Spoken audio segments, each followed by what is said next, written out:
One thing I wanted to do today is watch some of the videos about the most recent uh,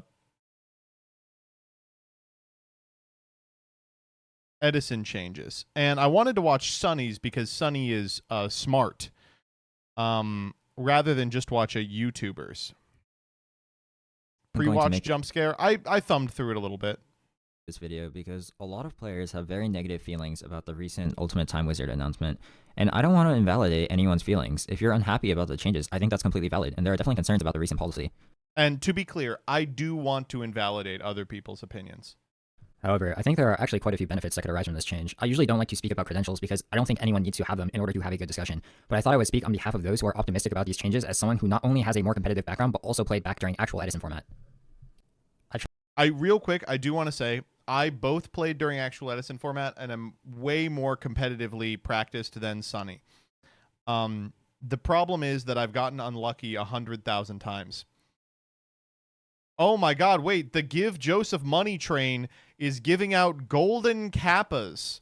By the way, that shit is really funny that they're doing that the day after everyone gave 1 trillion subs. Try not to mention this, but I was receiving some pushback from people in comments who say that I'm an OCG player who wouldn't know anything about Edison.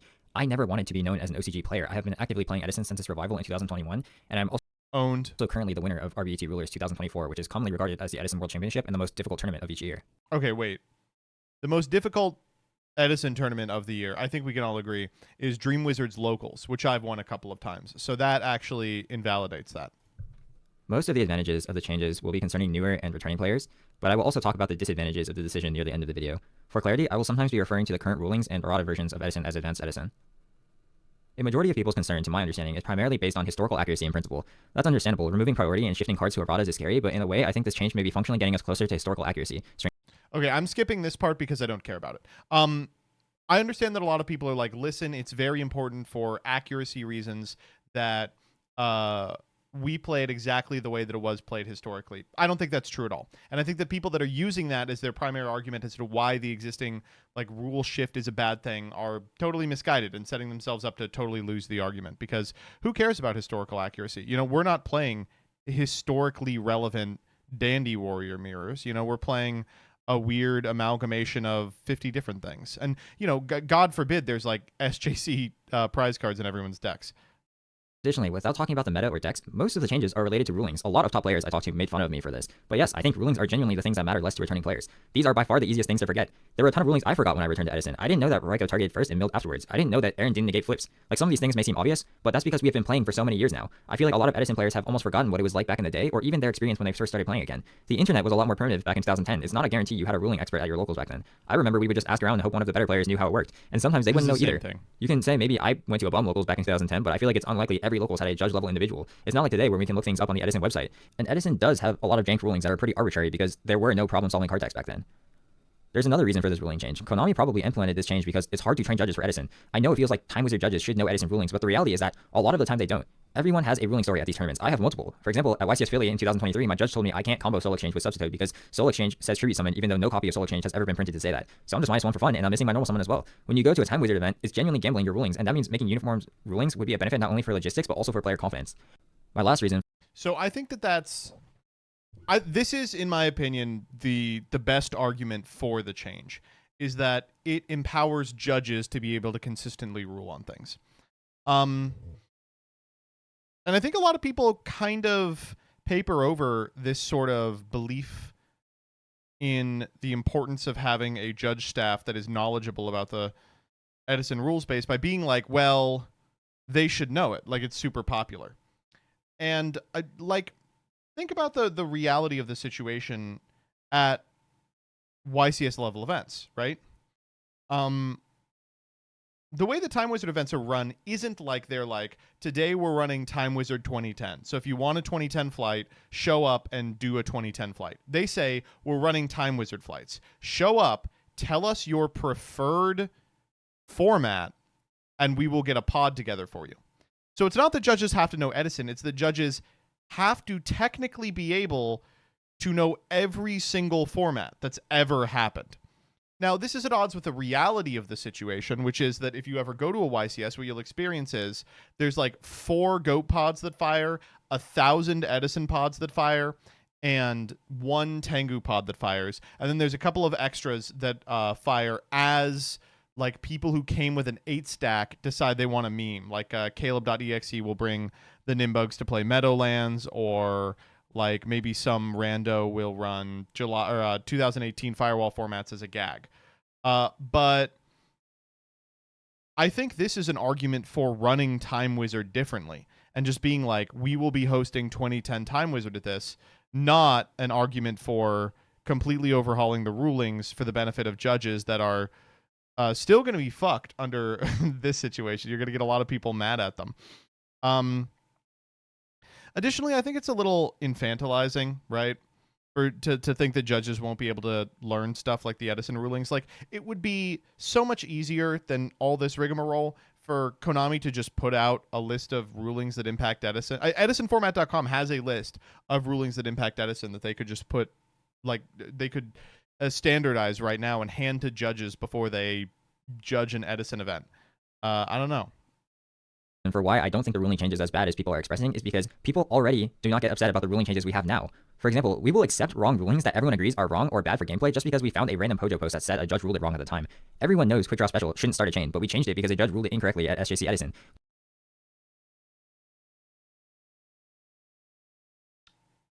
All right, that's a pretty good point. We changed the literal mascot of the format when no one wanted that either. Just 2 days ago, there was a discussion that Machina Fortress's summon should also start a chain because there was evidence that it was ruled that way at SJC Edison. If we follow historical accuracy, we would let you crow Machina Fortress, which I'm sure would devastate the Machina players, hence why people are against this change. During the revival of Edison, Gozen and Rivalry worked the way they do now. It took about a year before we figured out the ruling we currently use for Edison. Mindcrush is randomly forced to reveal during Keegan's tournaments because he likes that ruling more. The rules we use for tournaments are already the things that we're comfortable with changing, just not when Konami tries to implement the change. Now I want to have a discussion about what the actual format is like. I don't actually think this is the most important discussion regarding the policy change. So I do. This is the weird one for me. I guess I sort of exist in a different position than most people online in that I think that things like removing Prio and adding erratas, the downside to those is that it will have a negative impact on the format, right? I don't really give a shit about preserving like the integrity of having ignition effect priority. I want the format to be like fun, if that makes sense. I think there's a ton of formats that do have the old rulings, priority, and ignition effect priority, and cards have to remain in the same place as their trigger location would have been at end of chain, that are terrible. Like, look at Teledad. No one wants to play Teledad. I think the importance of Edison is that it is a fun format that is extremely diverse, and the difference in between decks isn't super pronounced. And what scares me is that a, quote, advanced Edison format, end quote, would fuck that up. My reasons are primarily focused on the new and returning player experience, but I do genuinely think the format might just be more consistent than the Edison we play today. For me, one of the most annoying things about Edison's development over time is that the power level has been increasing as people build more and more to sacrifice consistency for power. Whenever the format of a power outclasses the defense, then it tends to be pretty stressful to play because it creates an arms race where you're incentivized to push earlier as opposed to calculated risk with efficient trading. And a lot of these changes are related to this exact issue, which makes sense because if a card got eroded, it was likely being abused in some way. So here, I have the majority of the important changes. I've categorized the ones in the main deck as changes that I think are good for skill expression, the ones in the side deck as bad changes, and then the extra deck as good or negligible extra deck changes. You're not putting Ab-Zero in the negligible extra deck? Come on. The first one is that frogs are undoubtedly worse now. Treeborn only being a soft once per turn is the biggest issue by far because it just means Royal Oppression stops it now, which makes Royal Oppression good against every part of the frog engine.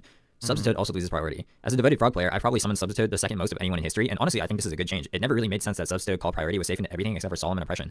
The risk reward on the card was incredibly skewed towards the frog player, and I think most players are happy about this change because the vast majority of players don't like playing against frog, and frog also invalidated a lot of rogue decks because a lot of decks could not handle +1s every turn or break a dupe block, especially since frog is a meta working deck that requires a majority of most players' side decks, so it makes it hard to prepare for all the other top meta decks in the format.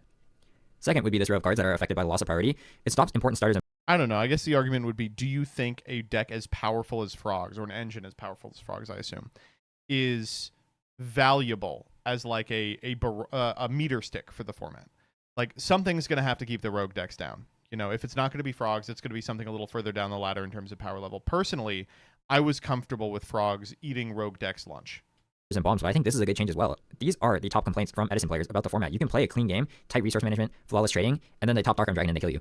More importantly for this change is that defense gets stronger. I've listed these 4 cards here, but there are more. Book of Moon, Compulse, Raigeki Break, and Trample. Some players are talking as if a buff to these cards would be bad, and I don't understand because these are cards that are underpowered right now and are pretty healthy cards in terms of gameplay. Book I don't think Compulse is particularly healthy. Book of Moon should be one of the best cards in a retro format because of its multi-purpose flexibility. It can dodge brain control, it can stop attacks, it can protect your own monster from their trap cards, it can stop synchros. By all account, Book of Moon should be a good card, but because it is -1 and it interacts horrible with the top decks of the format, since it is unable to stop critical useful effects, then it has almost completely fallen out of meta. You'll occasionally see decks that lose a Dyna and Vanity Fiend side some copies, or you might see them in Blackwings or GBs. But aside from those decks, they aren't really played anymore. I was actually one of the first to not play Book of Moon in Edison back when I cut every copy from my topping fairy list. Book of Moon, Compulse, and discard traps should have stronger utility because they are already balanced by being -1 cards, but they don't because priority makes it so that power plays are still game winning whether you have chainable defense or not. Brain control is also an errata that I think is misrepresented. Brain is one of the most hated cards in Edison. The brain to win rate conversion percentage is very high. That is true.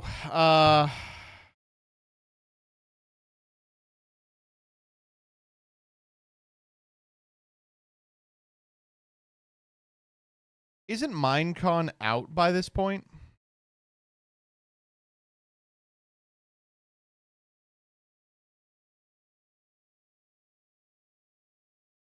Yeah.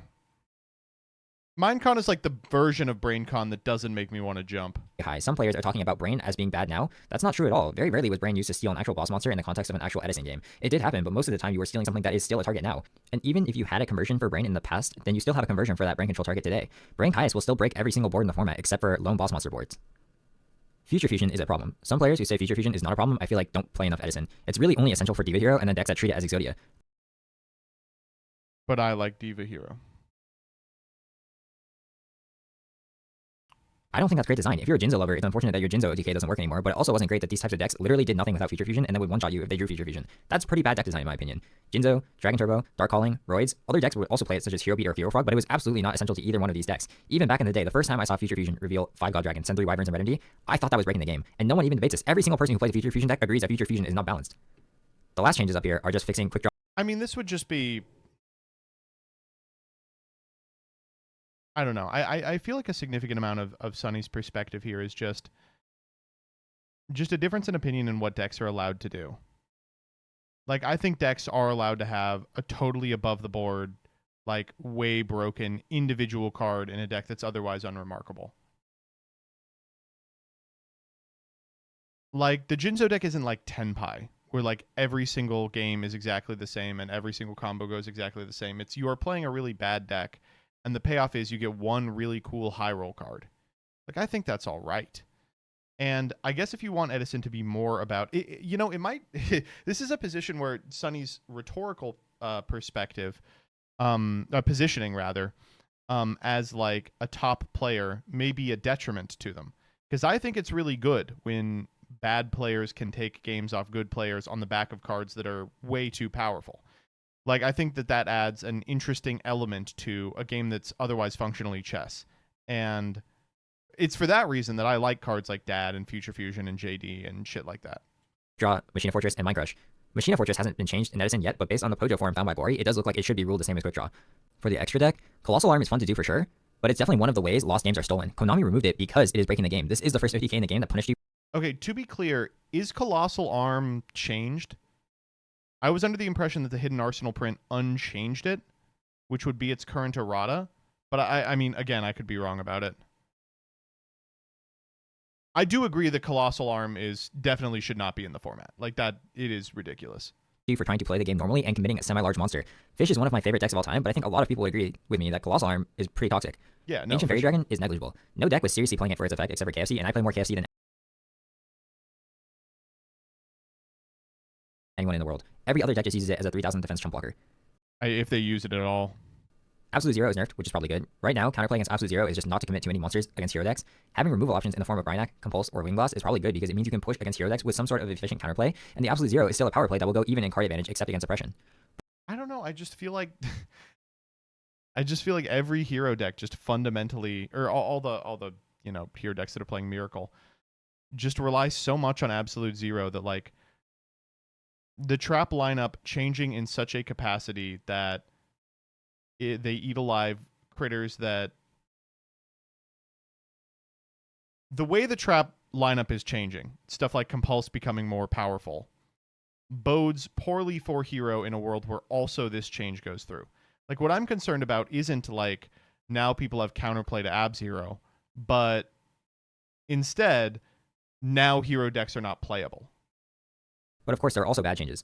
The first one is the deletion of Goyo. Everyone hates this. The only way to make it are with psychic command. Oh man. I'll be completely honest with you here. I think I would still be upset. But I think if they printed Goyo with no Earth Tuner, it would solve probably about 95% of the issues people have with this.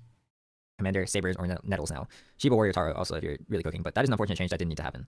The second is that Raikou is too strong now. Raikou used to be extremely balanced. It was Raikou was pretty strong before, be real. generic removal accessible for every deck, but it was slow, which means that it interacted poorly with removal such as Monarchs and was dangerous behind tempo. And it also couldn't kill boss monsters such as Stardust or Titanial. Being a targeting effect just meant that you could bait it with chainable back row. Now it just clean out anything except for Monarchs, and it goes plus on flip unless only one card is committed. That is definitely way too strong because it means you can't really beat set monsters anymore without committing a Monarch or playing Nobleman, which has a ton of its own problems. Gear Town, of course, is very unfortunate for the Gear Town. Oh, I'm going to miss Gear Town. I liked Gear Town a lot. I thought it was so cool. All the Gear Town decks. I don't think anyone thought the Ancient Gear decks were too oppressive, so this is definitely collateral damage as well. I mean, I didn't think the Ancient Gear decks were too oppressive. I thought they were cool. The like Kurez strats. Necro Valley is another terrible change because buffing Floodgates in general is usually not liked by people, especially a buff to Gravekeepers because of Royal Tribute. However, the weakness of Gravekeepers don't change, so I'm hesitant to say that Gravekeepers are just a tier 1 deck now with a better Necro Valley. Okay, so everyone is talking about the new format like it's going to be run by Gravekeepers. I want to be clear. I don't think that's the case at all. I don't think the Necro Valley errata is that big of a deal. If it were, it wouldn't even necessarily be because of Necro Valley. It would be the decline of Frog and also the rise of Blackwing. So these 4 changes were the ones I thought were truly very bad for the format. The next couple I don't think are good, but ultimately aren't a big deal. First is Aaron. When I returned to Edison, I thought Aaron worked the way it does now, and that would make Aaron way too broken. It basically just means that Aaron invalidates flip decks, which are already not strong. But now that Raikou is buffed to such a degree, I think it might be a good thing that Aaron is buffed as well, because a lot of the Raikou counterplay was lost. Now when people set a Raikou, they're more incentivized to set a battle trap behind the Raikou, which plays poorly into their own set monster, because that forces the Raikou on the set monster to protect the back row. But then you can get your own Raikou baited by setting a value monster such as Vayu or Dandelion. So the existence of Aaron, even if not every deck plays it, changes the risk-reward of turn 1 flips in such a way that I think it could still be healthy in this alternative meta. So Bryanak is the next one, and losing priority and only being once per turn are 2 massive nerfs. But in a way, I also think this is good. A lot of the time when you summon Bryanak, if you pitched multiple, the result would be the same. It's just that no one did that because you got more information by discarding one by one. The one deck I would say is severely affected by this are zombies because they lose the ability to pitch their subsequent goblin searches. That is extremely detrimental to their OTK setups, but is ultimately a trade-off that again makes Edison slower, which I think is overall a net benefit. Sengen mostly matters for synchroing in zombies and quick draw and then trying to activate the quick draw on the same turn. Big day for zombies. These decks are hugely unpopular, but this is a niche situation change that I do think is bad. Sengen can also search hand traps such as Crow, which could be dodged by using Graveguard effects in mid phase 2, and if you synchro with Sengen before, you could search the Snatch Steal monsters, but you can't use them after searching them now. It's not like anyone seriously cited those in the last few years, but that is another option that I think is lost and not good. Finally is Rivalry and Gozen. A lot of people are saying that Rivalry and Gozen are going to ruin Edison, but this was how Rivalry and Gozen were back in 2021, and people weren't playing these cards back then. I thought these cards were good inside of them. Keegan and James thought they were good, but the majority of players didn't think they were good. Some of the people saying Gozen and Rivalry ruined Edison are the same players who told me it was bad back then. Okay, see, that's not fair, right? You're like, but people weren't playing it back then. I mean, I was playing it because I was good and I knew that it was good. But other people said it was bad. So what were you wrong when you thought it was good then, or are you wrong now when you're saying it's not good? Right? If you thought that it was really good in the past, you can stand on business. These cards might be good. I think probably Sonny would say, even if they're not good, they produce game states that are really irritating.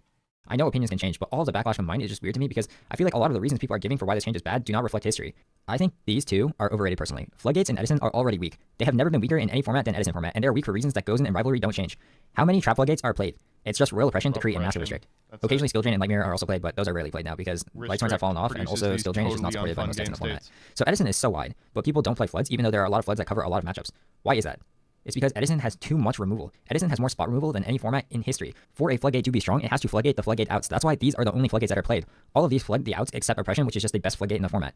Rivalry and Gozen don't do that. Rivalry and Gozen are good. They're uniquely powerful because they're the only Floodgates aside from Oppression that generate advantage on activation. I'm not trying to undersell these cards, but they have not fixed the fundamental problems with Edison Floodgates.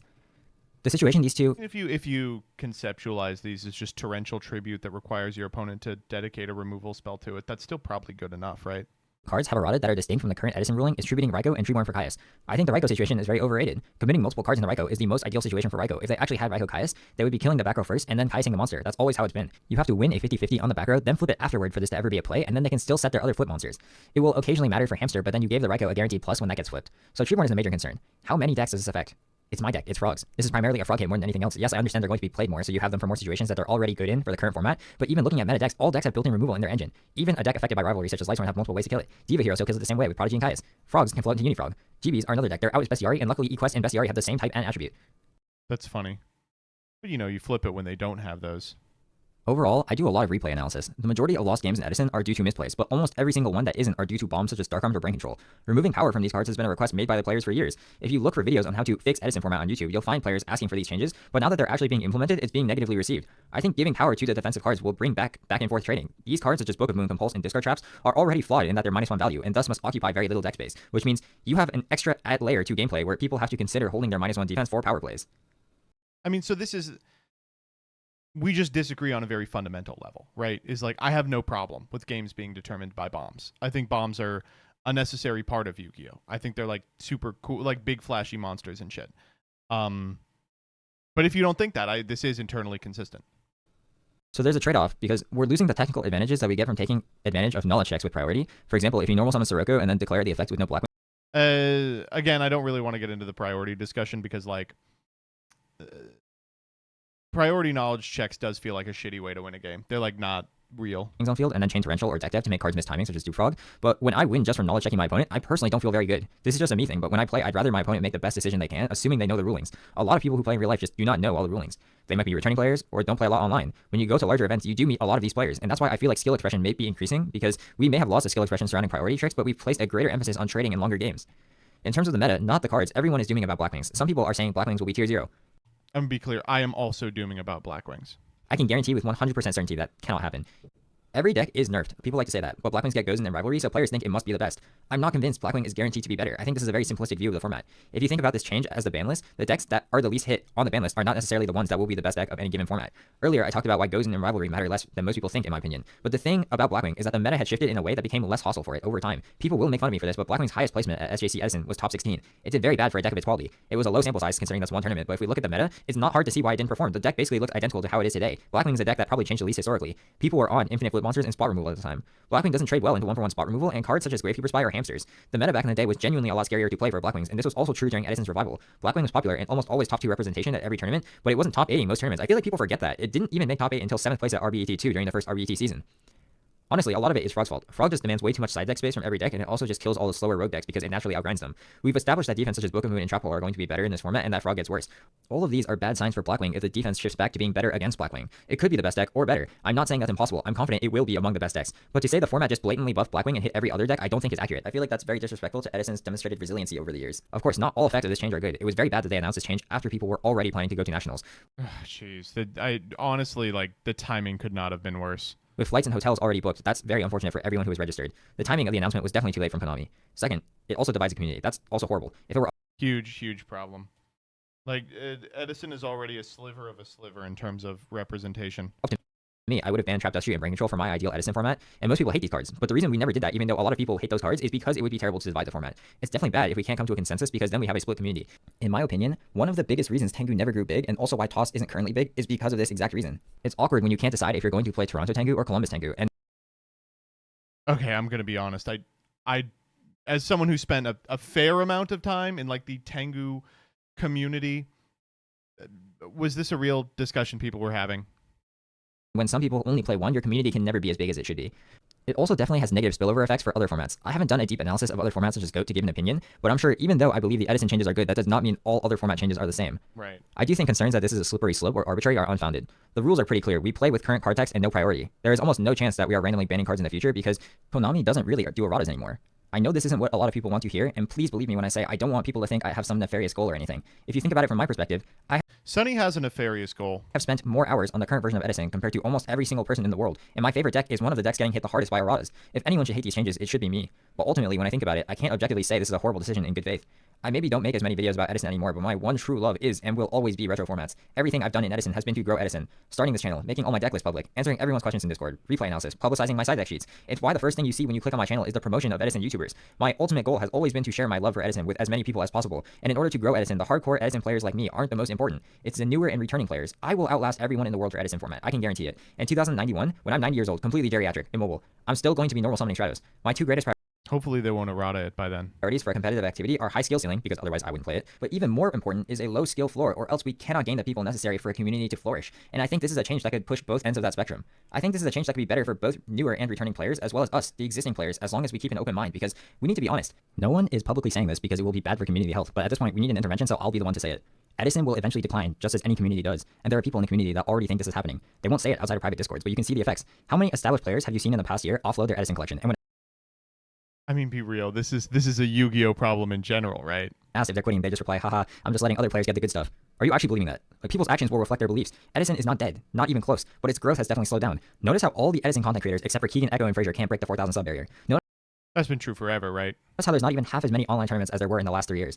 If you go to the edisonformat.net page, my own tournament win happened in November, and that's still one of the earliest posts on the page. I'm sure Edison is fine on a local level with multiple thriving Okay, your argument for Edison declining can't be that the people at edisonformat.com don't fucking update their website. That's always been the case. scenes. But how can we actively gain players? People say GOAT has died, but the reason for that is that the player base is getting older and they can't get new players. There are only so many retired Edison players who are interested in coming back and haven't already given Edison a try. We have somehow lost the original message. So many comments now are talking about the players that exist already. The people who don't play Edison now don't matter, according to many comments. When did the purpose change? Edison started as a grassroots community with the primary goal of gathering new players. They should be some of the most important people as the future of our community. Some people are saying they don't exist, but that's just not true. You can see people commenting, I'm a current player, but I think it's hard to get into Edison with all the different card decks and rules. It's not that they don't exist, it's that people don't care about these players' experiences because the ones that do speak out are met with gatekeeping and elitism. All right, I will gatekeep them. No, this is something that Josh said too, and it's very strange to me.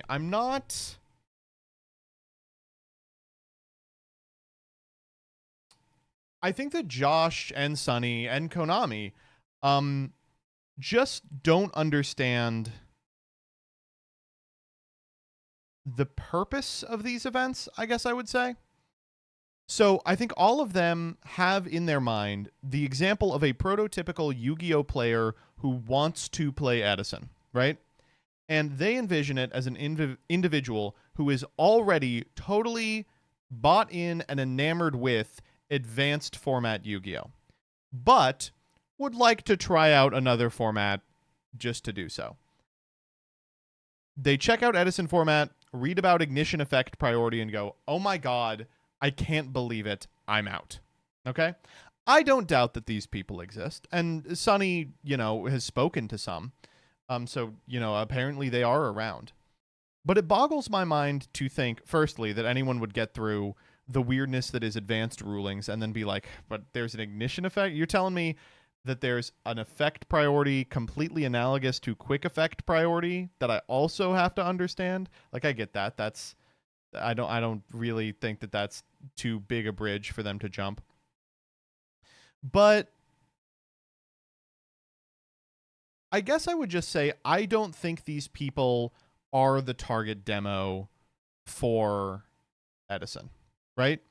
I don't think the person that Konami is chasing is an individual that purchases modern cards, plays advanced format at events, and wants to play a second format. Right? I think that those people are already Yu-Gi-Oh players. They're already buying Yu-Gi-Oh product. They are not the reason that these changes are being made. I think the purpose of sanctioning Time Wizard is that Konami is trying to wrench back an entire class of players that have lapsed in their commitment to Yu-Gi-Oh! That the number one thing Konami's trying to do by sanctioning retro play isn't give advanced format players something to do in between formats that are ass, but instead is to incentivize play from people who remember playing in high school or on the playground or want to try out Stardust Dragon, right? And I think we may be looking at this backwards. That the change isn't being done to ease the transition to Edison for modern players. Those people are already in. They don't have to get them. It's instead made to ease the transition from Edison by individuals who uniquely play Edison to advanced. I don't think this is too far-fetched. A significant amount of Konami's recent product lines seem designed to give retro format players something to buy.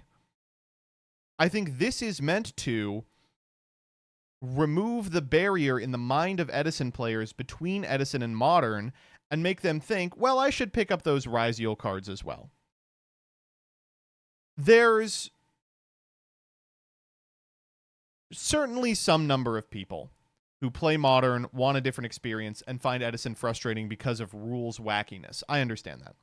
My experience has been every single Time Wizard event I've ever played, at the local level, at the YCS level, Ultimate Time Wizard, is that dozens of people will come up to me. I ask almost everyone about why they're playing, what they're playing. Will come up to me and say, well, I remember playing when I was a kid and really liking Lightsworn. I heard there was a tournament where I could play it, so I showed up. At Vegas, there were like 100,000 people who were just like, oh, yeah, I mean, back in the day, I played Machina, and I heard it was okay in Edison, so I started playing on Dueling Book, and now I'm here. I just think there's so many more people like that, these lapsed Yugists, than there are converts from Modern. And I mean converts from Modern that also are put off by the rules. And I think that this change is not being made, again, to ease the transition backwards for advanced players, but to ease the transition forwards for Edison-only players to make them more effective consumers for new product. Because right now, maybe they're buying Retro Pack. You know, maybe they're participating at OTSs and paying entry to brick and mortar stores, but they could be buying every new set as it's released. It just feels like we have a little bit of herd mentality right now, because even the tamest opinions from well-known community members such as James Requari or anyone who says anything positive about this change is just being smited. And this is often the real downfall of multiple competitive communities, an inability to adapt in the face of changing trends. I know that a lot of people who are changing trends, like it's a bunch of people who are excited to play this and not a directive from God about this, are people who built the community. That's true. But a lot of the people who like this change are also people who are right there from the beginning building the community, and we are just attacking them for what I consider to be pretty tame and reasonable responses. Again, I just want to end off by reiterating, if you're upset about the announcement, you're completely valid. I'm not saying you're wrong for feeling the way you do, but I also think this is a change that has many benefits that are not being discussed, and if we just keep an open mind, we can actually grow Edison to be bigger than it has ever been before. Yeah, I guess what I would say is, I think that Sunny raises some good points. I think that there are upsides to this change. I think they are massively outweighed by the downsides. And I struggle to think that there are more individuals put off by the concept of having to remember that Goyo Guardian doesn't need an Earth Tuner than there are individuals excited to play with the cards they had as a child and the decks they remember enjoying in their teens. I mean, it has just been my experience that there's more of the latter than the former. Having spoken with a lot of people about these.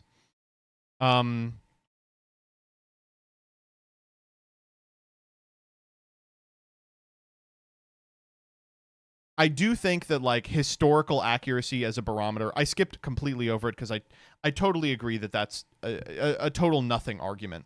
Like, who gives a fuck how historically accurate it is? The only thing I really care about is if the format is good and fun and diverse, interesting, and has the capacity to change. That's one of the things that's frustrated me about Tengu format, is that there aren't huge metagame shifts. Like, after 5 years of scrutiny, you know, Tengu Plant has gone from being the literal best deck to the literal best deck. You know, Agents has gone from being the second best deck to the second best deck. You know, Frazier figured out Gravekeeper. That's the big iteration on the format. And I think the downside that it may split the community should be viewed, you know, as a deal breaker. You know, even if Sunny's completely right and a significant amount of these format changes are good, you know, it's nice that you can do the funny little trick where you DD Crow something that's being discarded for cost. Even if all of those work as intended,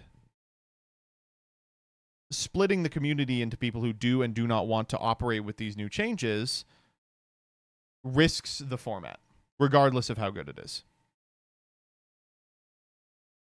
There's also a bunch of weird stuff where, like, hasn't it come out that they're not changing everything? There's no EMZ, there's still first turn draw.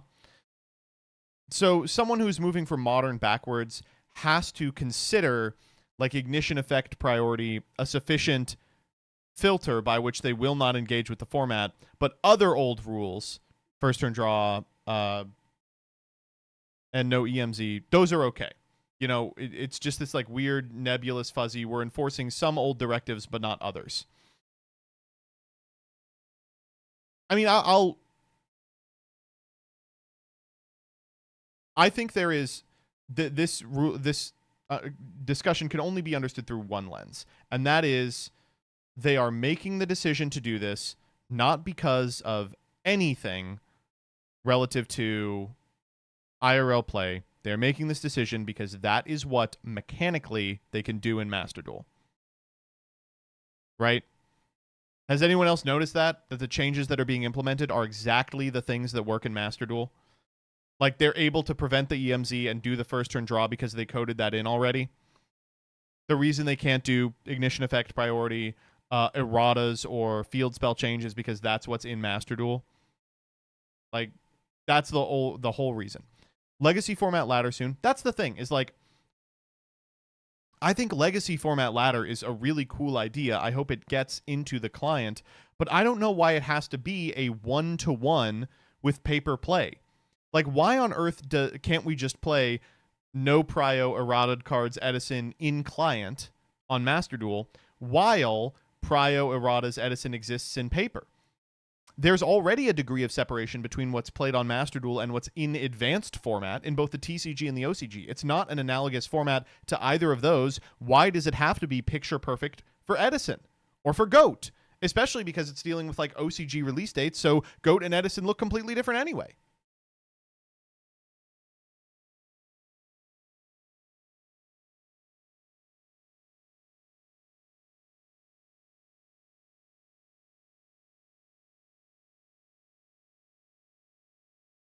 It's just really odd.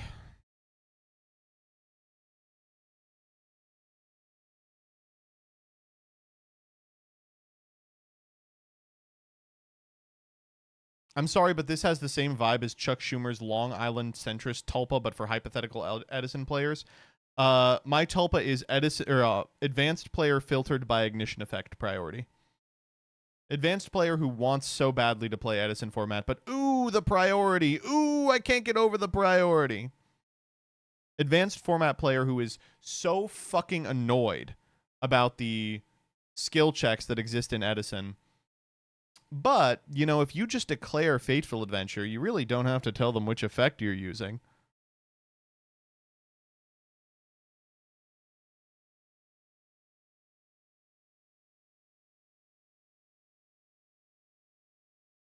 I think this is more because they can't train judges to judge Time Wizard events. Again, I think that is a good argument beaten by the reality of the situation, which is that every Time Wizard event at every YCS is almost wholly Edison. We're talking about it like they have to be responsible for rulings knowledge for all of Edison, for all of GOAT, for all of Meadowlands, for all of Tengu, for all of 2018 Firewall format, and for everything in between. But realistically, a page primer on how we are going to rule Raiko at this event would just solve this problem, handed to only the judges who are doing the Edison event. You know, it's much less work than fucking dealing with Rivalry of Warlords.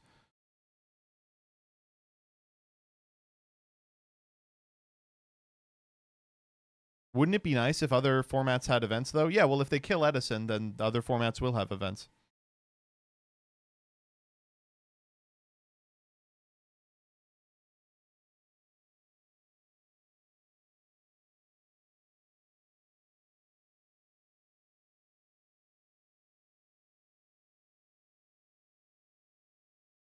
Should we watch Josh's?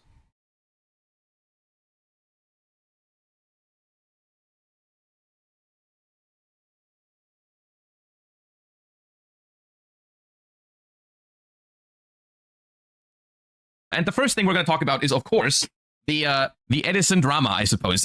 I love Josh. When Josh has a beard, he goes up like 3 points. Am I the only one who thinks this? I don't even like facial hair, but on Josh, I don't use the word drama very often, but I feel like this time around it kind of felt like a drama over the course of the weekend when I was logging into Twitter or YouTube. My timeline was full with people complaining about it. So let's talk about it just for context, so we're all on the. Can you even grow any? Me? Yeah, but you don't want to see it. It looks like shit, dog. Same page. What has happened? Let me move over here so we can read it together. They have announced some rule changes for not just Edison format, but also Time Wizard in general.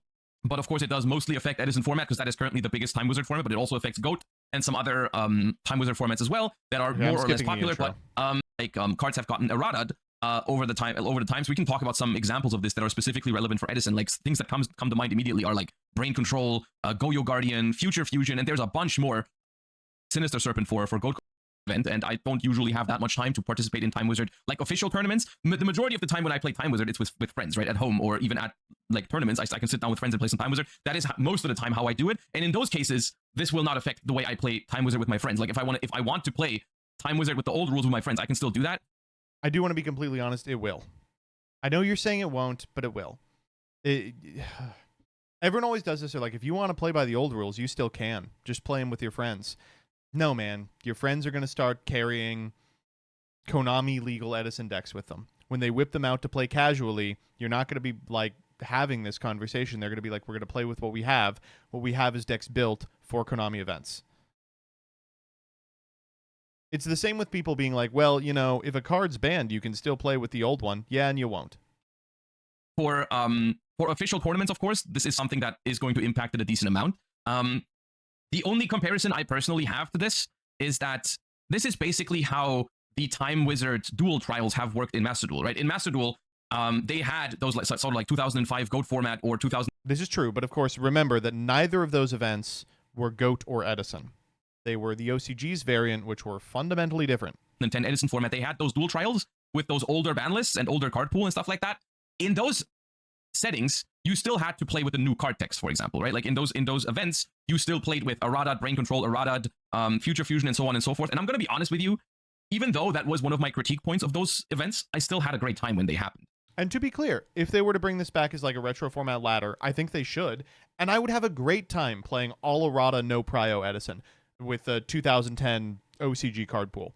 I will play the fuck out of it because I like the gameplay. That said, there's no reason why that should be a one-to-one analog for IRL play.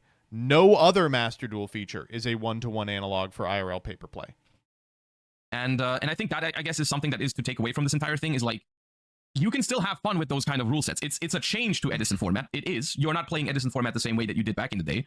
But it's still, a lot of it is still going to be the same. Like it's like. And I want to be clear, the reason that people have fun with Edison isn't because it's Edison.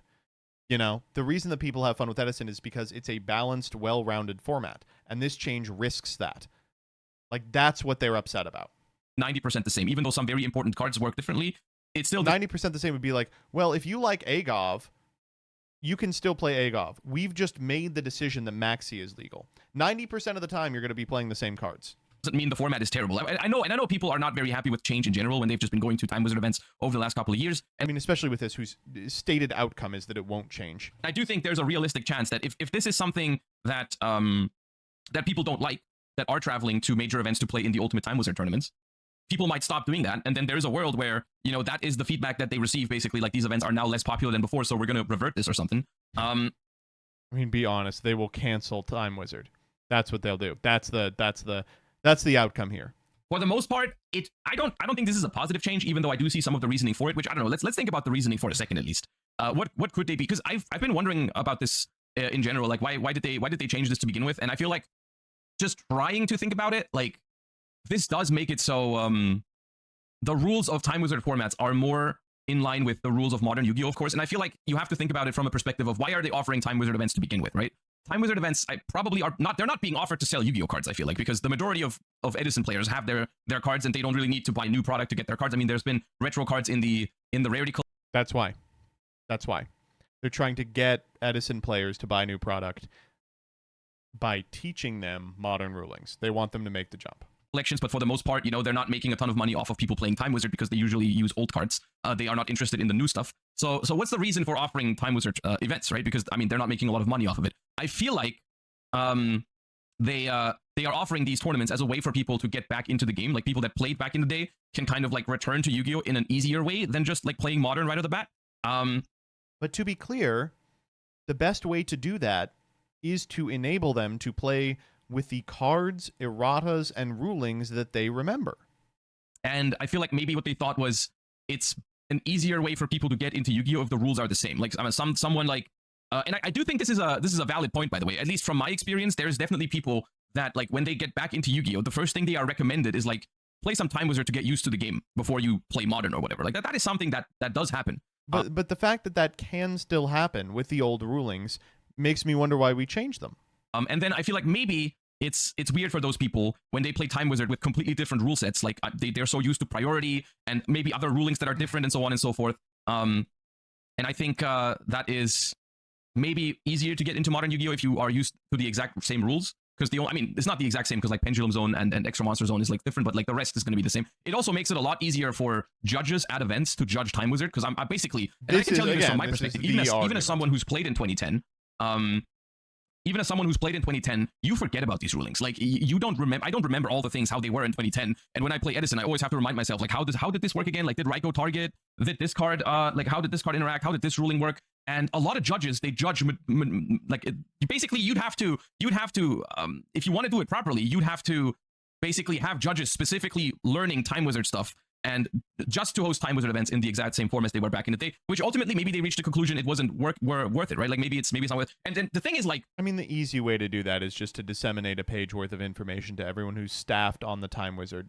like table, right?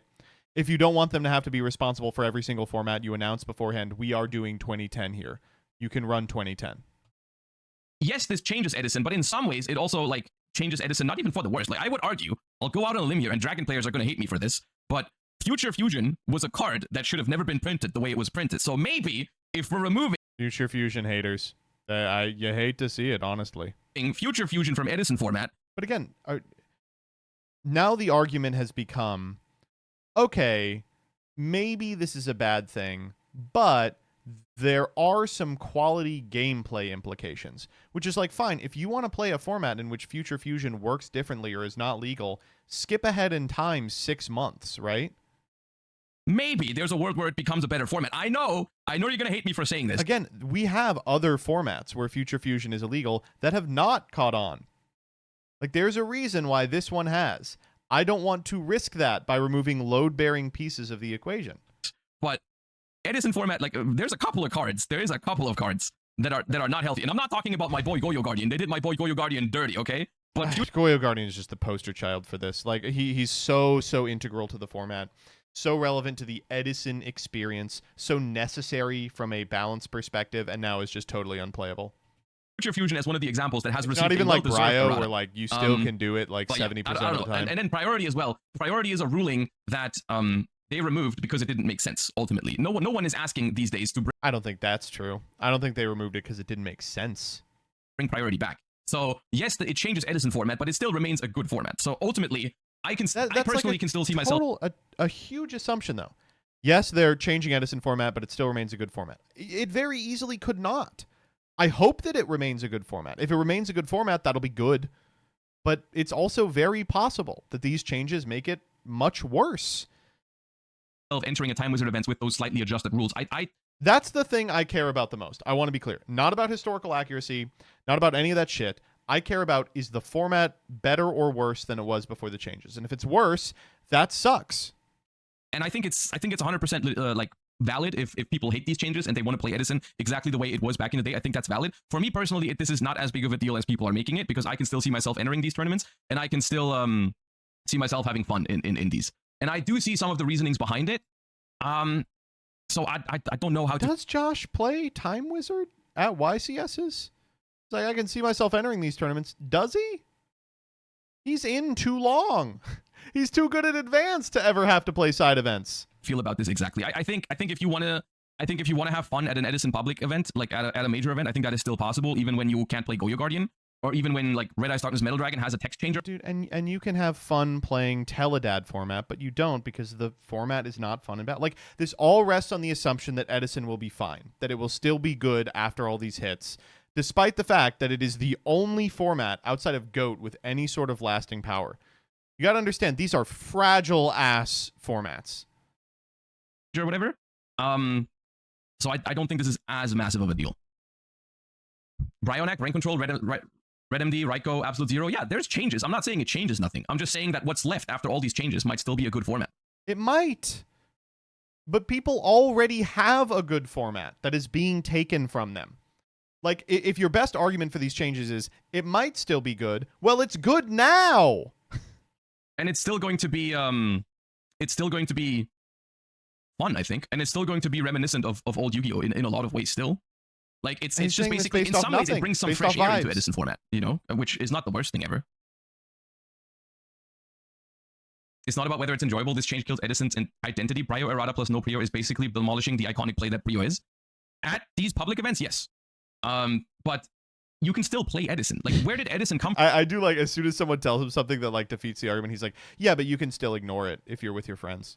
Edison came from a place where people just played it with their friends. It became popular because people played it so much. It didn't get popularized by Konami or by public events at YCSs. That's not where Edison is coming from. You can still play Edison. These retro formats will still exist as long as people like them. So I don't agree with the... Yeah, but you can't play them at your locals, right? You can't play them. There's no... You can play them at RBETs and in your houses.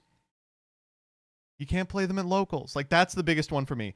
A ton of locals around me have crawled back from stopping Yu-Gi-Oh! At their store because a burgeoning Edison community bailed them out. And this is like, sorry guys, we can't sanction what you're doing anymore. With people that are saying it's as crazy.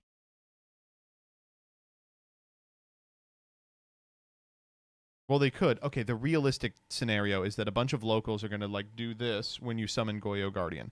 But, you know, no local is going to cop to flagrantly violating Konami policy.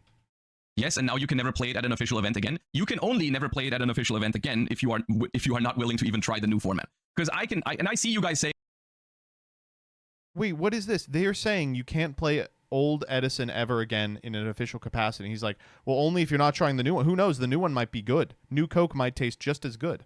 Like, oh, Josh, Konami influencer and stuff like that, which, by the way, shut up. I can have opinions that are not negative about the game. I know you are used to content creators always just having negative opinions about everything. Dude, this is one of the very few positive opinions that content creators profess, is that Edison is good.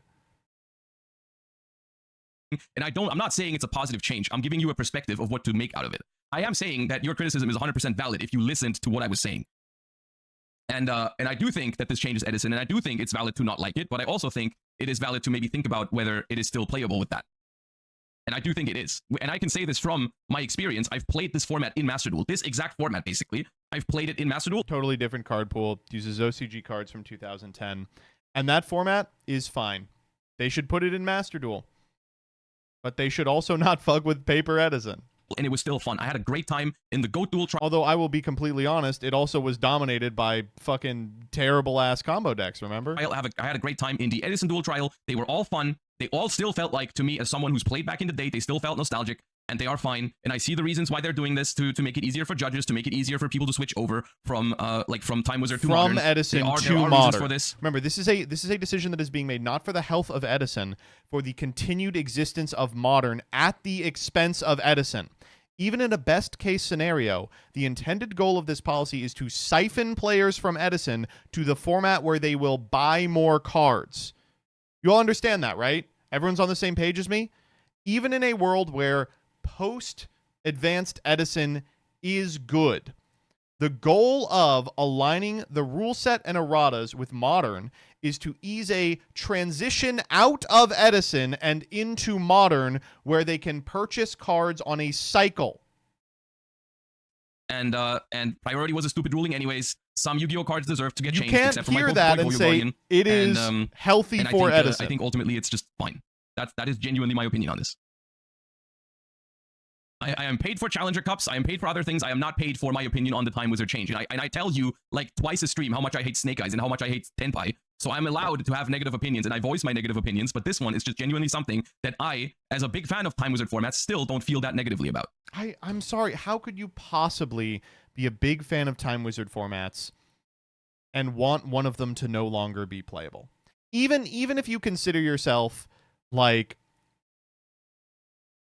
just in the interest of having Time Wizard play being available. I don't know. Do you think they might revert some erratas that don't make sense, like Goyo and Brain Control? That is a different topic. That is something... If they revert Goyo, then I will eat my words. If they print Goyo fixed, a significant amount of this goes away for me. I would like to see in general. If we are changing cards that are too powerful, I feel like you should be able to revert them back at some point. Like, I think that is a legit criticism of erratas. Like, I don't like it that, like, Goyo Guardian in its modern state, even though it would be no problem at all, has not gone back to its old print. I know it's like erratas in general are like a logistical nightmare, but I would like to see them go back on some of these. But yeah, they could just go like, okay, this change we've made 10 years ago or whatever. How is this fundamentally different than a Konami announced Edison ban list, which I think would universally be rejected? That's a good way of thinking about it, CJLX. Why is that type of meddling beyond the pale? But a change that has fundamentally the same impact by banning Goyo Guardian totally acceptable to people. If you want a format with different bans than Edison has, you can play the literal next format. Whatever, or 12 years ago, does not seem to be appropriate anymore. We're going to change it back. I think that'd be a cool thing to do. But yeah, that's a different discussion. In general, I'm not a fan of erratas, but that's a different topic, right? Like, I'm not a fan of changing a card. I think if a card is too powerful, I'd rather... I think it's also important to point out this is totally not future-proofed. Gage, thanks for the raid. I appreciate it. If you're in a position where you decide that the way you're going to engage with Yu-Gi-Oh! Is to play GOAT forever, let's say that you have decided to one-trick GOAT control until you're 90. To invest in the format, you've purchased Champion Pack Metamorphosis. And let's just go to TCG Player right now and check what that looks like. A Champion Pack Metamorphosis will run you somewhere in the realm of $250 for foreign copies and about, oh God, about $500 for an English copy. 2 years into your tenure as a GOAT format player, Konami decides that Metamorphosis is an iconic enough Yu-Gi-Oh card that they are going to errata it. They change some of the wording, they give it a hard once per turn, and they release it back into the TCG. Your eternal format does not function the same anymore. That's something they can do at any point to any card they consider iconic enough to warrant an errata, and you are electing to play a format full of iconic cards.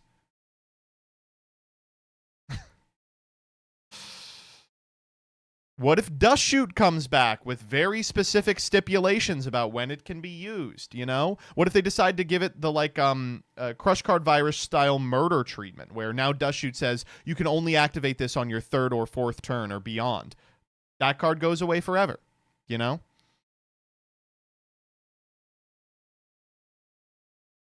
I don't know. It's just insane. See it just be banned and they print like a new version of it. Like, they've done a lot of retrains on classic cards, right? Like, I think if they just printed a card with like a Sangan retrain, that would have been cooler than a Sangan errata, for example. And then just if you think Sangan's a problem, then just keep it banned. That would be my preferred way of handling it. But yeah, that's not the world we live in, unfortunately. Oh, yeah. Don't you think it enables a more floodgatey environment? If the trade-off is getting cards like the new Necro Valley and the post-2011 Rivalry Gozen rulings, I don't think it's worth. See, I don't think they are thinking about it in that way. Like, you might be right. They should be, man. At the end of the day, the most important thing for the continued health of Edison is that the format is fun to play. And if a change is made that impacts a bunch of cards that are not fun to play by buffing them, even if those cards are still only okay, that sucks. Right, but I think this is more like a decision out of principle, where they don't want... Dude, I mean, that's it, right? Like, who gives a fuck about the principle of the thing? I care about the material reality. They don't want the landscape of public events at official tournaments to be like, essentially Time Wizard formats with different rule sets for every single one of them, which is like a nightmare to judge, and it is difficult for people to play. Like, it is... To be clear, this is a really quality argument that is defeated by reality. By the fact that when you go to a YCS, the only ones that are firing are Edison and GOAT. Like, if it was true that judges needed to keep a compendium on every change that's been made from 2003 until now, yeah, this would suck. But as of yet, all it requires you to have is a page about if Raikou targets or not, and a page about how Metamorphosis works. In some ways, it is a little gatekeepy. Meadowlands Fires, I already mentioned you, Caleb. Don't get greedy. Because, like, yes, if you are super into Edison format and you know all these rules, you are going to have a massive advantage over someone who goes to a public event and maybe wants to try Edison format for the first time. Same with Modern. If someone comes to the YCS for Ultimate Time Wizard, and then after scrubbing out decides they're going to pick up a deck and play Modern and get sauced by the stupid rulings interactions that exist in the base game, the same thing is going to happen. But they're only playing Modern Yu-Gi-Oh! Like, you play that, like, there's going to be so many instances where those people lose games because they are not familiar with the old rules. That does happen. Oh, darn. That does happen. Because they are super familiar with Modern Yu-Gi-Oh! Rules, but they just want to play like a Time Wizard event just to see what it's like. And then... See, that's it. This change is being made with the express benefit... like, he's like, the best case scenario is this helps Modern Rulings people who are only tangentially interested in playing Edison after they scrub out of main event. Like, that's who the change is for. But that helps nobody. That's not getting more people into the game. That's giving people who are already in the game one more avenue to experience it. The change is being made to siphon people who are in the game in a way that doesn't produce enough money to a version of the game that does. They lose because they don't know the rules or whatever. That does happen.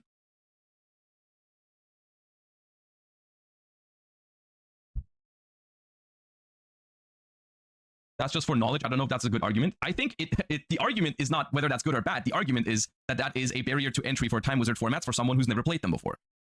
And I think that it's a barrier to entry to Rivalry of Warlords players to not be familiar with Magistus cards. That is something they're trying to remove.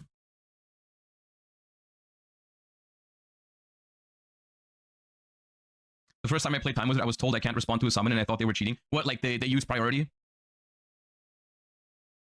They like use priority before you chain or something? Yeah. No, I mean, I honestly, I think this is kind of whatever. This is totally Josh, like, taking the other side of an argument for a hypothetical and then convincing himself of it. I guarantee. As someone who does this all the time. It's just something Konami shouldn't touch. See, on the one hand, everyone is asking for better support by Konami for these Time Wizard tournaments and acknowledge that people are playing them. But then when they host them themselves by their own rules, people are also upset. I don't know. You gotta be kidding me, man. Come on. You can't say that shit about you don't want to say like, oh, Konami shill, etc., and then say something like that. Come on. When people say they want more Konami support for retro formats, what they mean is they want Konami to put together a compendium of rulings so that individuals can cross-reference them. They want tournament-level support for these events, like they have been giving at Ultimate Time Wizards. They want products specifically designed for retro players, which they have been doing with the Retro Pack. They're not saying we want you to totally change everything about this thing we already love. It's crazy to frame it this way. I'm sorry, Josh. I respect the guy a lot. This is totally disingenuous to be like, everyone says they want Konami to help retro, but when they do something with retro, here the thing, of course, is destroying it, then everyone gets mad. Yeah, because it's not a positive change. If Konami took a big shit over the Ultimate Time Wizard pairings and smeared it all over the page, they'd be impacting the format, but I don't think people would be excited about it. Oh, because I don't understand. I feel like this is not a positive change, but I think people are just overreacting. I do think that he read that in chat. I actually saw that line in chat and then he read it verbatim. I do think people are like more frustrated about this than reflects on the change, but I think they're frustrated because of what it represents, right? Like, it is very possible that Edison is still fine. I don't think it. I think that it will be markedly worse for these changes, but it is possible that it is fine. Even if it is, this is a situation where a community-oriented format, here Edison, brought up by a bunch of content creators and a bunch of individuals at their locals who wanted to relive a specific part of Yu-Gi-Oh!, was co-opted by Konami, changed in ways antithetical to the continued existence of the format, and a precedent was set that more changes could come down the line if more erratas trickle out, with the express purpose of siphoning players from the format to one that makes Konami more money. Even if Edison is fine, from a player perspective, setting that precedent means that you are ceding ground to an organization who does not have your best interests in mind. Look, like, I don't know any easier way, and I'm sorry to anyone who is subscribed to Farfa. I don't know any better example of this than Commander. Community-oriented format, lovingly embraced by Wizards of the Coast once it was clear it made them a shitload of money, totally taken over by the fucking print of 1 million commanders every set, and eventually usurped by the organization, put into a place where it is completely unrecognizable. I feel like people are just overreacting to this. Because And again, small changes, very small changes that signal a disrespect that will eventually culminate in usurpation. just changing them for no reason. See, the thing is, we've just spent like 15 minutes talking about potential reasons, and people like you are just not willing to listen, at which point it's just not really. People have heard the reasons. They're just not swayed by them. They've heard that it helps judges. They've heard that the format might be fine anyway. Their response to that is, RBET has no problem finding judges, and who cares if the format's good? Maybe. It's good, certainly, today. Worth having a discourse over it. Like, if you're not willing to accept the fact that there are reasons for this, then obviously you're not really going to be worth discussing with, and you're not bringing anything valuable to the table when you're talking about the topic. You have to entertain my position. You can't say my position's bad. If I have a reason for shitting on your desk, you have to hear me out. You can't wipe it up.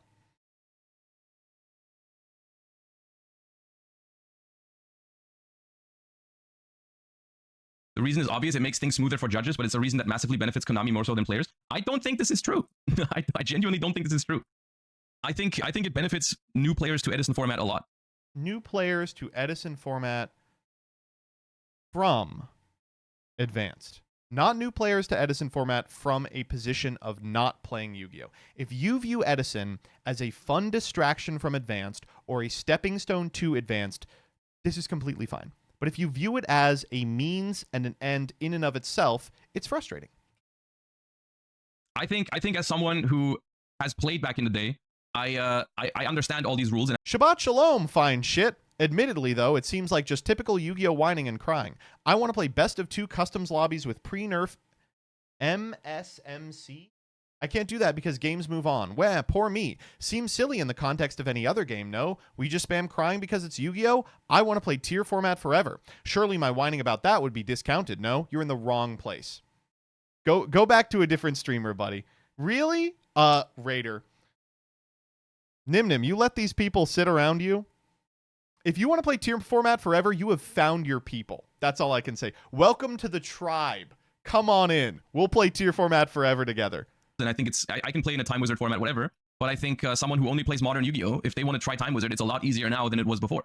Because they can just do like Shabbat Shalom, they can rely on the rules that they know from modern Yu-Gi-Oh. They can look up cards in the official database and see the most modern version of the text always, and not guess which was the text at the time of Edison format or GOAT format or whatever, because cards. Be reasonable. This cuts both ways, right? You buy Retro Pack 2 on shelves now. You put it in your deck. I don't know if this is the real text or not. There is confusion because erratas exist. The solution isn't to adopt one at the expense of the other, especially if one is historically relevant. Change multiple times sometimes, and they don't have to worry about not knowing a ruling like priority or does compulse trigger this absolute zero or not.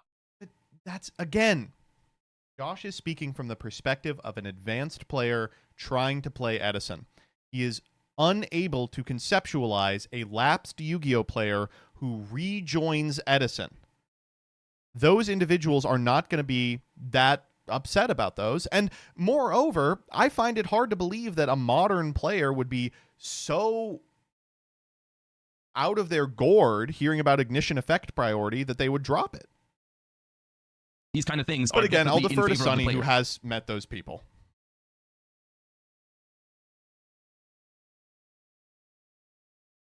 Erratas are a huge barrier to entry, and the reason I stopped Edison. There you go. It's one example. I'll say the opposite. Erratas are a huge barrier to entry. That's why I stopped advanced. But these things are very fixable. I mean, yeah, but like that is one attempt at doing it.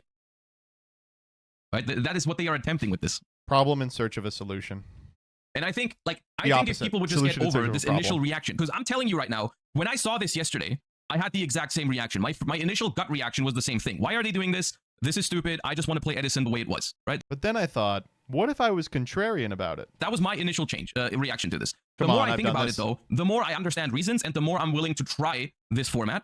And I have tried this format in Master Duel before, and it was still fun. So overall, if people would just get over this initial overreaction and just be like, okay, you know what? I'm willing to play this event. I'm just going to take like Brain Control out of my deck and Goyo Guardian out of my deck and try to make it work without it, and just get used to playing without priority. I think you would still see the point of the format, and you'd still have fun at these events. And Again, I'm not like. It is very possible that these are still fun. They are going to come at the expense of the existing format, which is already fun. if people don't like it, then people are going to stop playing in these events, and then they might revert it or whatever. Like, then official Time Wizard is not going to be a thing anymore, and people are just going to... When has this ever happened, dog? When has people will stop playing it ever resolved anything with Konami? I was told the time rules were going to change any day now because people will vote with their fucking video gaming.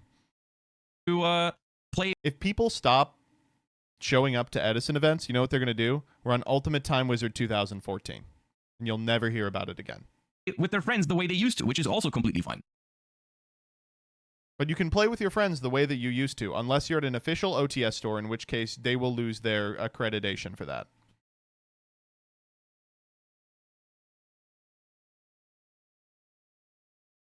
New mechanical support? Yeah, we'll look at that in a second.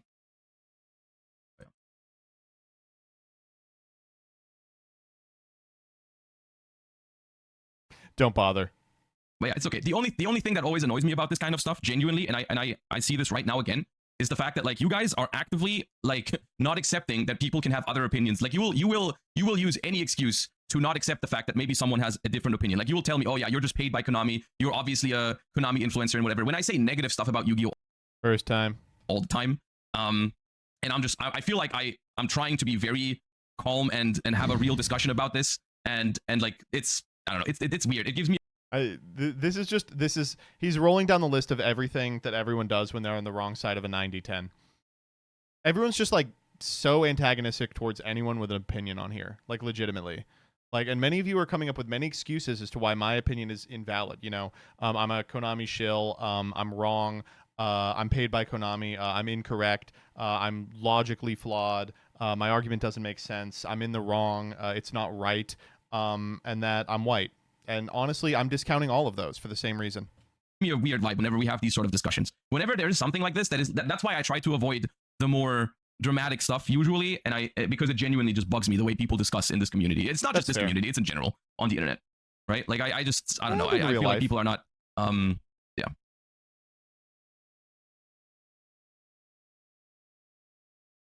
Neil, thank you for 40. Appreciate you. That's awesome. I'm trying really fucking hard to stay calm, okay? You people are really irritating me. Neil, thanks for the 40. Let me get like a sub and I'll do the same thing. Hat format, enjoy or stay winning. Yeah, I mean, for hat, it doesn't change much, I don't think. God damn. Fuck all hat players. All right. Honestly, like really upsetting seeing what's happening here. Like a totally disingenuous way of arguing. Really frustrating discussion. Polarica, thank you for the sub. I feel like these changes hurt GOAT more than Edison. What happens in GOAT other than, I mean, Sinister Serpent, and then, okay, Dark Magician of Chaos. Yeah, that's a big one. Sangan doesn't matter in Edison, I don't think. I guess like you go like, what changes? Then you think about it for like 5 minutes. You're like, fuck. Rescue Cat. Prio is huge. Yeah, Prio is huge. Prio's not huge. For me personally, Prio is the one that I care about the least because I think Prio was always a bad rule. Like, yeah. No, Prio, like, the thing is, the only reason to want to play those formats with Prio is you want it to be exactly the way it was back in the day, which is valid, but at the same time, like, those formats are still going to be playable without Prio, and Prio was stupid to begin with. Oh, he said Prio, not Brio. Listen, Prio is... I think Prio is fine because the format is balanced around having priority. If I have to sacrifice priority, I will. It's the erratas I can't do.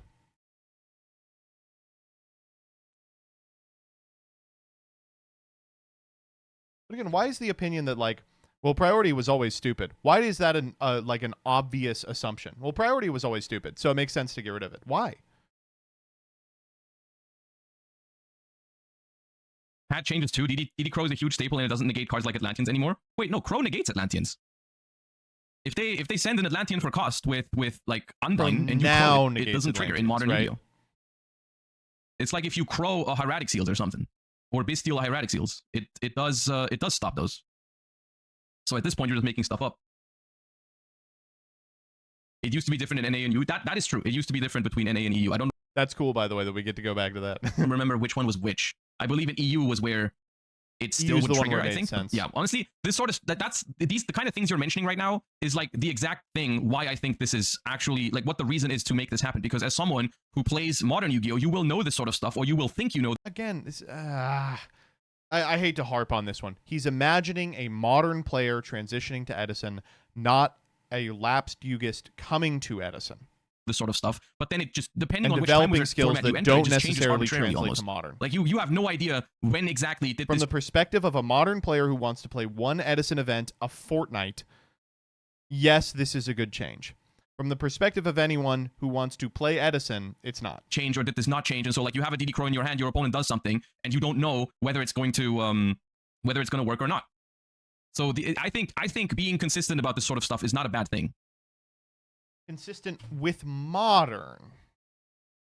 There are reasons doesn't make the format better for the existing Ultimate Time Wizard player base who currently travel to events exclusively for those events. And that's why I'm saying like it is valid for those people to be upset about it. And I'm saying specifically it doesn't affect me as much because I don't do that. Like the people that travel to these tournaments specifically for Ultimate Time Wizard because they want to play Edison format specifically, I can understand why those people are mad. But at the same time, I still think there's going to be a huge chunk of those players that if they were willing to just try this for a bit, like if you just go and try and play this, you're going to find that it still is good. I mean, based on nothing. Like I would believe this if he had an argument as to why this wasn't going to fuck things up. And I think they're going to be fine. Also, like the best argument is it might still be okay. Talking about a format that's already okay. Well, the other thing, and that this is an unfortunate truth, is that like these hardcore Time Wizard duelists are essentially making Konami no money. Well, we got there eventually. Is the kind of thing you have to realize. Yep. The goal of this policy to transition Edison players into modern players. So they can buy cards on a cycle instead of occasionally purchasing the product specifically designed for them like Retro Pack. 30 minutes in, we've hit it. My problem is that this is a very arbitrary and becomes a very slippery slope. This is just a new Edison Master Rule, new ban list basically. At that point, why not add a couple new cards or two, change the draw rule or add take away more stuff? What? Jesus. Far be it for me to agree with Farfa, but he's right. This is functionally just an Edison ban list. Fuck it, throw some other stuff on the pile. Why not? No. This is not a slippery slope at all. This just says Time Wizard. It's a slippery slope insofar as it cedes control of a fundamentally community-created format to Konami. That's the mechanism by which it is a slippery slope. Whether they exercise that control or not, who knows? Is now consistent with modern Yu-Gi-Oh rules. That's all it does. It's just, you're just making stuff up to be mad. You're just like, oh, now they're changing this. Tomorrow they're going to ban Raiko or whatever. Like, it's just, you're just. Tomorrow they could announce an errata to Raiko that fundamentally changes how it works, and it would have an impact on Edison. You get that, right? Tomorrow they could release an errata for, I don't know, fucking mind control, and it would impact the format. That's the argument. You're just making stuff up. Today they banned Goyo. And that's why I'm saying people are overreacting to this. Dandelion sweating right now. Dandelion. Totally iconic card. What if they put on it, those tokens cannot be used for a tribute, link, synchro, summon? Very plausible. Then that card is completely gone from Edison.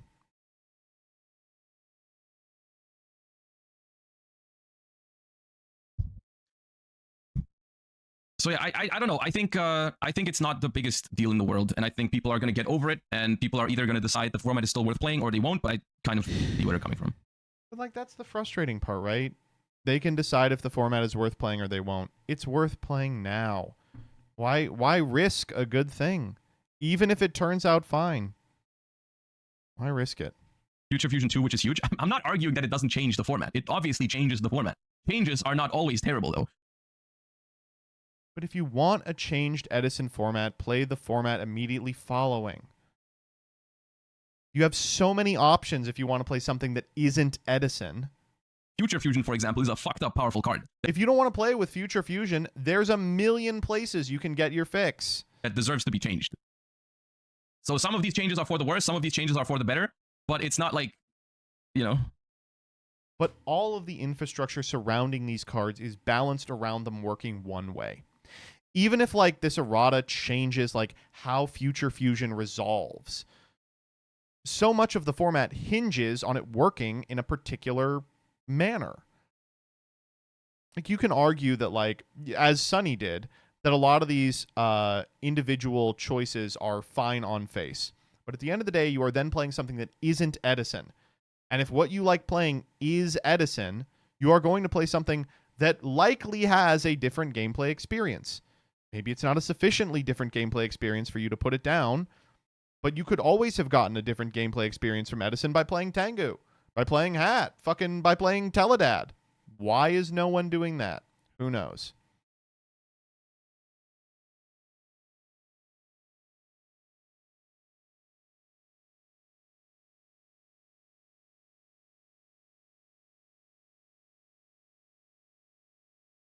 Now you're making it opinion based. I just said changes in general are not good or bad. And as an example, I used Future Fusion, which is not a bad change. I'm not saying it. It's not an opinion. I said changes can be good or bad, like Future Fusion, which is bad. Wait. It's good because Future Fusion gets worse. There's cards that I definitely will miss in Edison format, like Goyo Guardian. And I said this a bunch of times over the course of the last minute. But I just struggle to see how this is that big of a deal and how it's so hard to understand why they did that. But yeah, I feel like we're not making progress. I think people that want to be negative about this at all costs are going to be negative about this at all costs. And people that are able to be reasoned with will be reasoned with and maybe try the format and maybe still like it or maybe dislike it. What happens if they don't? What happens if they try the format and they go, this sucks, I want old Edison back? Are they then just unwilling to be reasoned with? Like, is it possible that the people who disagree with you have already gone through the thought process you're currently experiencing, come out the other end unconvinced? Because I can't really predict what Edison format is going to look like with those changes. All I know is that I still had a ton of fun in the Master Duel ones that had basically been exactly this. And so I think people can still have fun with it. And if people still want to play the old rules with exact same cards, they can still do so outside of the public events. And you can play Yu-Gi-Oh! By shoving cards up your ass as long as you're not sanctioned. Oh, man.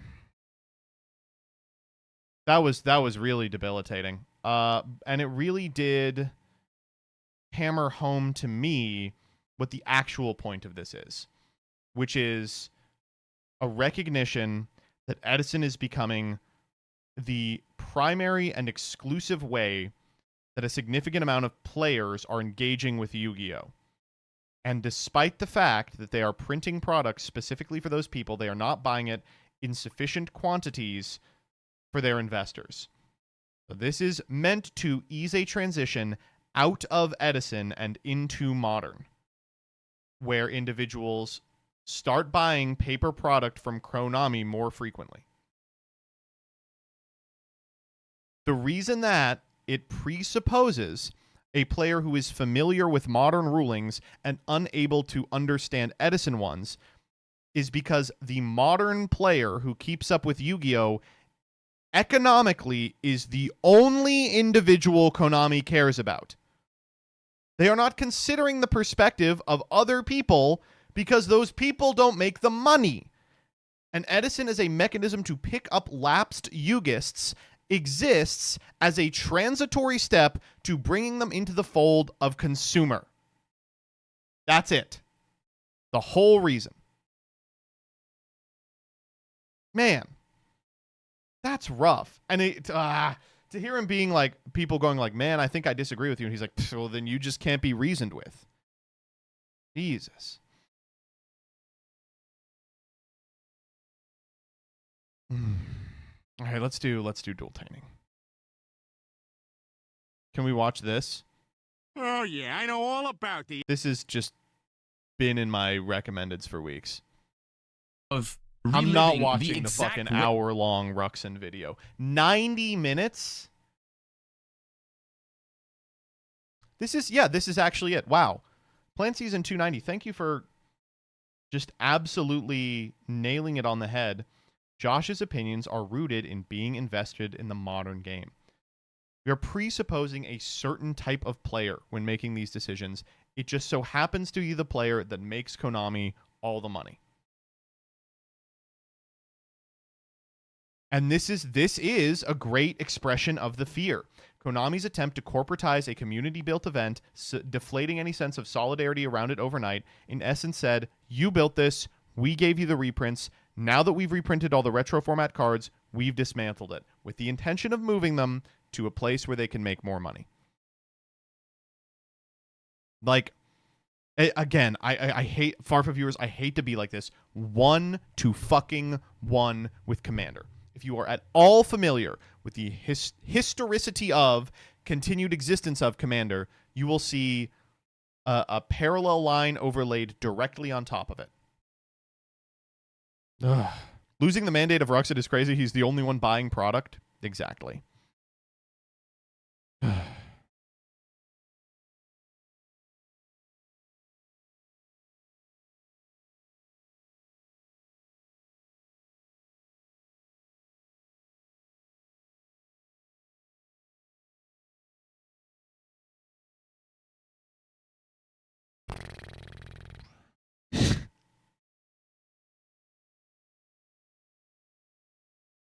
I do appreciate that E3 is being like, everyone's like, E3, you're being a messy bitch that loves drama online. Good.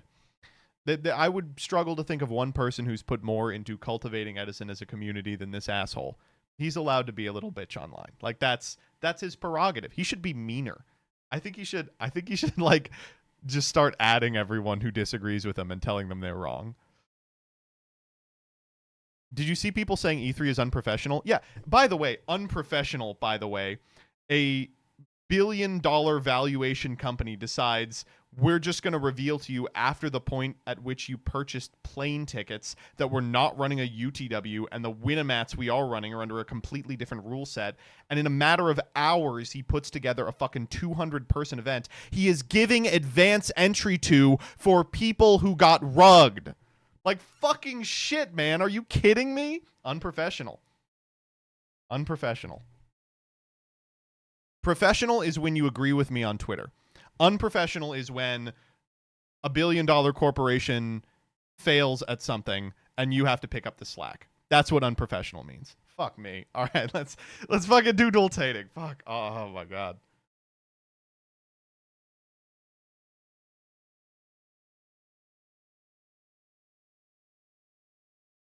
Oh wait, hold up. Wait, fuck me again. I want to put in my perspective as a player of Yu-Gi-Oh! And Magic. In Magic, the community made Commander. The only thing you need to know is that it's played differently from normal Magic. Wizards saw that people loved it, and instead of messing with it, they said, we let it grow naturally, but we will make ways for more people to get into Commander by releasing Commander decks, which are pre-packed. It is now the most played form of Magic, and they release an average of 3 decks per set. But what's happened since? What's happened since? As soon as they deviated from that plan and decided they want a bigger piece of the pie, entire thing fucking up in smoke. It's still being played at the behest of exactly Mr. Watsy. They literally took control of Commander recently.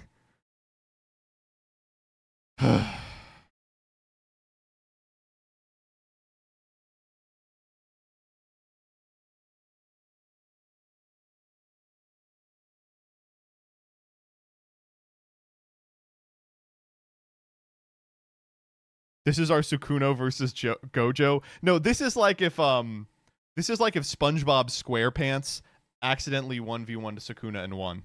That's what it's like.